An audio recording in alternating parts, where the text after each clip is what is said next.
A small blackened lump represents the guard as we had seen earlier. McCoy quickly kneels and starts to take a medical reading. He's dead, Jim.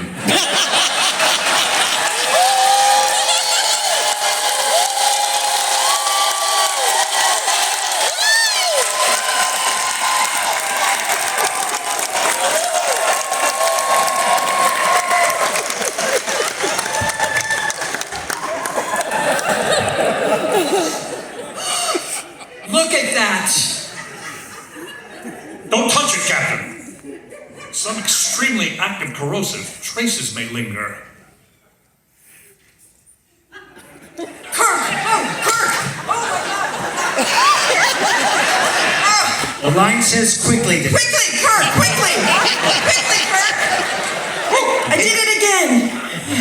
Interior main reactor room. There are pipes crisscrossing the room. I didn't know anyone still used fission for power. We're not going to either, not for long. Explain. The main circulating pump for the entire reactor, it's gone. The same indication shown by the door, Captain. A very strong corrosive. You have a replacement for this? No, none. It's outdated, but we never had any trouble with it. Spock, on board?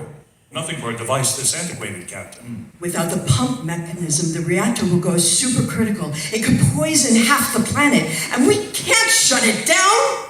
It provides heat and air and life support for the whole colony. Well, Mr. Spock, we seem to have a choice of asphyxiation or death by radiation poisoning. Indeed, Captain. It is a very narrow choice. Fade out. End of Act 1.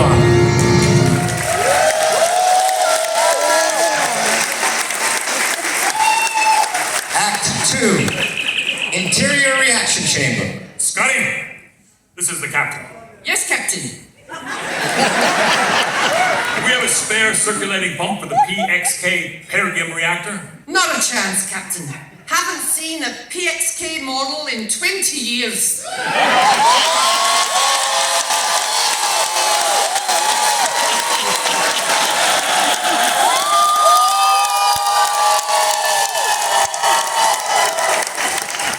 Well, we need one. Can you rig one up? It's vital. Well, sir, I could put together some odds and ends. But they wouldn't hold for long. How long? 48 hours, maybe. With a bit of luck. Those old Perigim reactors lay out a lot of stress and strain. 48 hours is better than nothing. Get together what you need, beam down with it, top priority. Aye, Captain, I'll be right there. Scott out.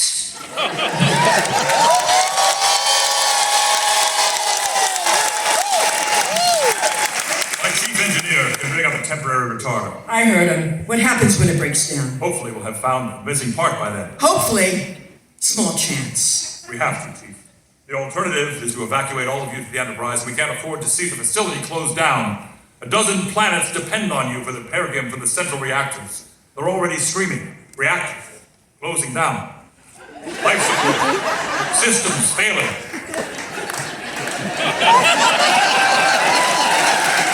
I'm concerned with my people right here. They're being murdered. You find that monster, Kirk, and kill it. If your precious Federation is so anxious for Bergium, you're going to have to clear this mess up. I'm aware of that, Chief. We'll do what we can. Interior tunnel outside reactor chamber. Most curious, Captain. This tunnel is not indicated on any of the charts we were provided. I have made inquiries. It simply was not here before. Well, maybe it had been there all along, undiscovered. Abutting up against the tunnel, but not breaking through into it. Possibly. But it's most strange. A lava tube? I suppose it's possible. But it is unlike any in my experience. A lava tube should have certain random irregularities. This has none. It is straight as a phaser beam. The edges, they're fused.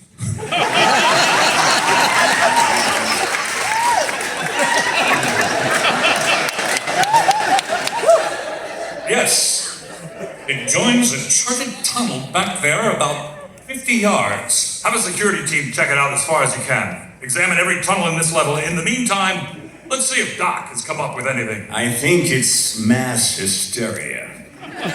Hysteria, dozens of people have been killed. Some natural cause.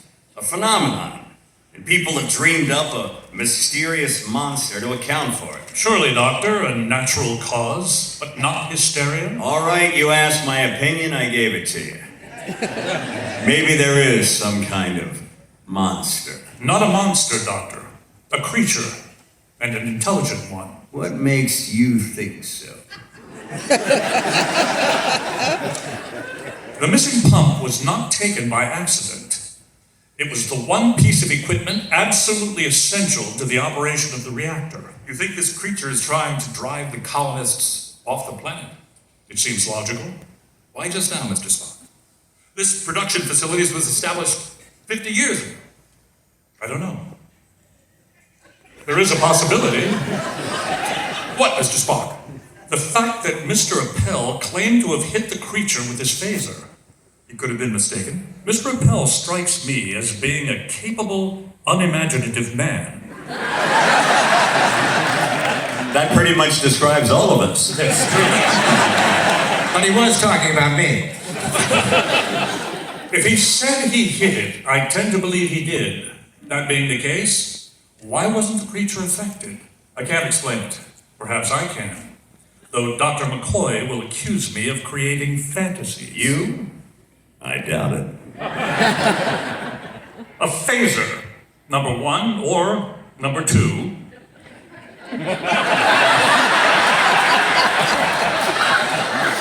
Is designed to affect any life form as we know it. Of course, life as we know it is universally based on some combination of carbon compounds. Phasers are designed to destroy living carbon compounds. But what if life exists using another element for a base? For instance, silicon. You're right. You're right, Mr. Spock. You're creating fantasies. Not necessarily, Bones. I've heard of the theoretical possibility that life could be based on silicon, and silicon-based life would be an entirely different order. Maybe our phasers wouldn't affect it. Certainly not phaser number one, Captain. Which is considerably less powerful than phaser number two. Yeah. All right. How about this? A creature that lives deep in the planet below us, at home in solid rock. It seems to me that in order to survive, it would have to have a form of natural armor plating. Yes, naturally phaser resistant. It could explain much, especially since the colonists are armed only with phaser number one. But our people have phaser number two. Yeah? And I can make an adjustment on them to be more effective against silicon. Silicone-based life forms outside of a Hollywood pool party.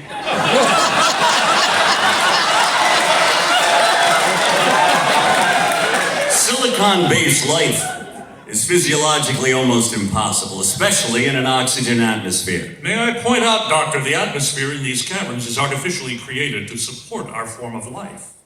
It may be the creature can exist for brief periods in such an atmosphere before retreating to its own environment. I still think you're imagining things. You may be right, Bones, but it's something to go on. Spock, assemble the security forces with phasers number two. Make the required adjustments. You seem fascinated by that rock, Mr. Spock. Rock, Mr. Spock. Yes, Captain. You will recall that Chief Engineer Vanderberg commented that there are thousands of these on the lower level. The level the machinery had opened just before the first appearance of the creature. Do they tie in? I don't know. Speculate. I've already provided Dr. McCoy sufficient cause for amusement. If you don't mind, Captain, I would prefer to cogitate on the possibilities for a moment. A short moment, Mr. Spock. We have very little time. Interior, reactor room, angle on Scotty. who's working to replace the pump. Well, Scotty, It's a plumber's nightmare, Captain. But it'll hold for a bit. it may have to hold a little longer than a bit. I'm sorry, Captain. That's the best I can do. Seriously? I would say so, yes. You want to lean into it a little more? And I guarantee it's not good enough. Thank you. There's a phone call. Captain, the security officers have gathered in Chief Vanderberg's office. I'll be right there. Kirk out. Your ride herd on it, Scotty. Excuse me? Ride herd on it. Western. English. I'm sorry. Kind words and tender loving care. Baby it, flatter it. Kiss it if you have to, but keep it working. I'll do what I can, sir. Well, you ugly little devil. But you're all mine. And I love you.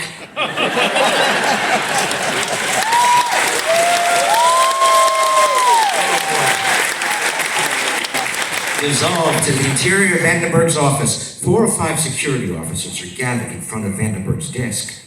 Gentlemen, as soon as this briefing is over, you'll report to Mr. Spock, who will make certain adjustments on your phasers. I assume your details are complete? Yeah?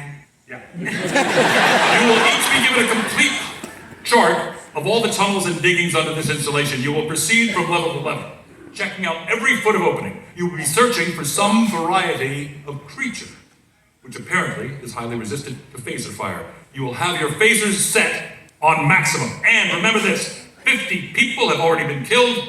I want no more deaths. Except the bloody thing. The creature may or may not attack on sight. However, you must. A great deal depends on getting this installation back into production. Mr. Vanderberg, may I ask at which level you discovered the nodules of silicon? The 23rd. Why? Commander Giotto, you will take your detail directly to the 23rd level and start your search from there. Giotto, a large, muscular man.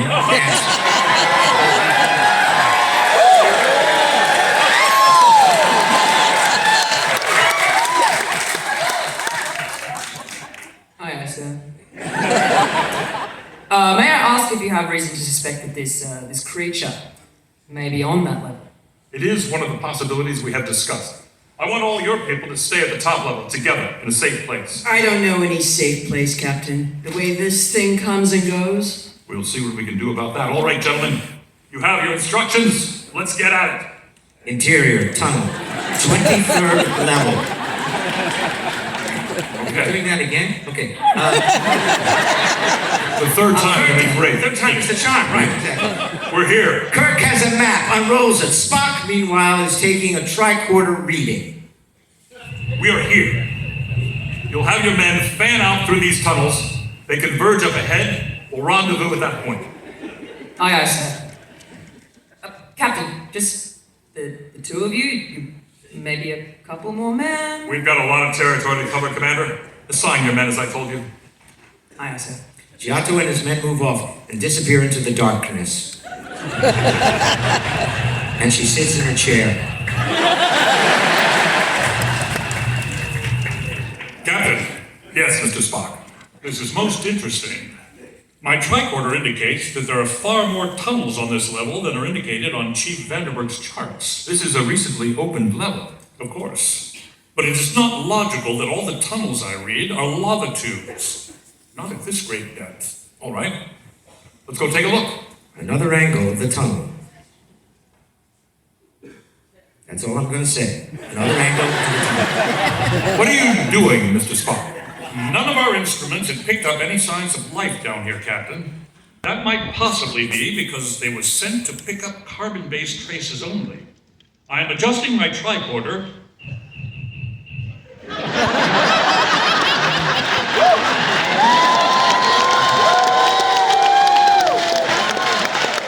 Brian Welch, ladies and gentlemen. Yeah. I'm adjusting my tricorder to register for silicon. Most interesting. Traces? Many traces, Captain. A great many. But they are all extremely old. Many thousands of years old. That doesn't make sense. Nothing fresh? Not at this point. Smooth? Used? Just like the other one? Yes, sir. It does not relate. Perhaps it does, Mr. Spock. Oh, Captain. Not tunnels. Not lava tubes. Highways, roads, thoroughfares. Yet you say the traces you found were thousands of years old. There's no question of that. Mr. Spock, give me an environmental reading for 1,000 years in any direction. Captain, a life form bearing 111 degrees, angle of elevation 4 degrees. One of our people? No, sir. Silicon. Come on. Angle on Enterprise security guard is moving up a tunnel. Are you the Enterprise security guard? I don't think so. He is moving up a tunnel, phaser in hand, careful, cautious. Interior, the tunnel, the guard has just passed. We see a movement. The movement increases, an undulating crawl forward. The creature is indistinct. We cannot make it out, but it is large, low to the ground, somehow worm-like. Angle on guard, continuing up the corridor, looking careful. And then there comes a quick, slithering sound from behind him. He whips around, raising his phaser, screams.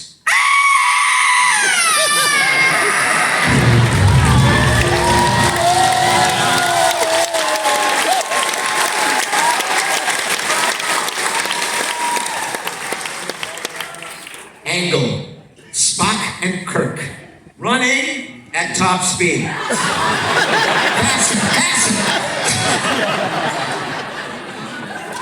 Interior, oh, sorry. It's you, sir. Okay, that way! He did not have a chance to fire, Captain. That's You your did line. not have a chance to fire, Captain. It's only in seconds. There's an echo in here, isn't there? They're in the tunnel. Yes, of course it's an echo. How did you ever shoot an episode?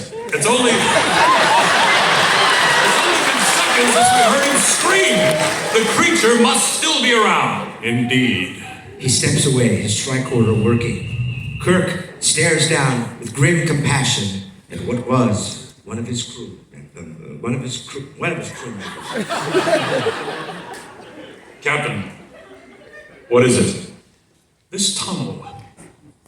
It is not only not on the charts Chief Vanderberg gave us, but my readings indicate it has been made within the hour. Moments ago, in fact.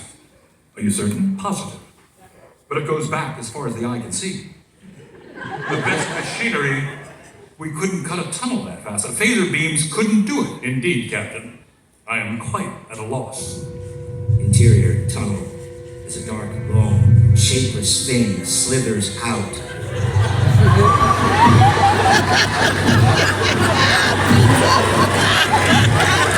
It makes a hard. Ladies and gentlemen, Kitty Swing. Yeah! It makes a hard, shaking noise, which sounds as if someone were shaking pebbles in a tin can. End of Act 2.